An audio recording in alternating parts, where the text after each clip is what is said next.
কুরবানি কিসের জন্য করি, কার জন্য করি, কি কারণে করি? আমরা যে কুরবানি করি, আমাদের যে বছরে একটা দিন আছে,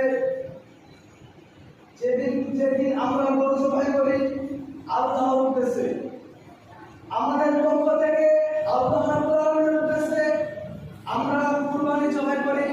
গরু চতুষ্পদ জন্তু জবাই করি, যেগুলো আল্লাহ রাব্বুল আলামিন আমাদের কাছে হালাল করেছে।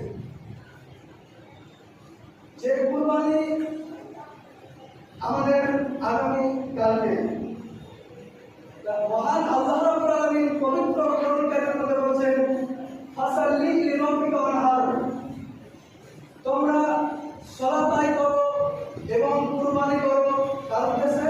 আল্লাহর উদ্দেশ্যে। এটা ফাসাল্লি লিরাব্বিকা ওয়ানহার, তোমরা আমার উদ্দেশ্যে সালাত আদায় করো এবং কুরবানি করো। নাহার শব্দের অর্থ হচ্ছে যে আকাশে নাহার কাছে, নাহার শব্দের অর্থ হচ্ছে কুরবানি করা। নাহার শব্দের অর্থ হচ্ছে কুরবানি করা। প্রচলিত ভাষায় বুঝি যে চতুষ্পদ জন্তুকে চার হাত পা বেঁধে কোন ঘোড়াতে গর্দন চাপিয়ে শরীর থেকে রক্ত প্রবাহিত করাকে আমরা কুরবানি বলি। যার অর্থ হচ্ছে যে জন্তুকে শুইয়ে কোন ঘোড়াতে শরীর থেকে রক্ত প্রবাহিত করা।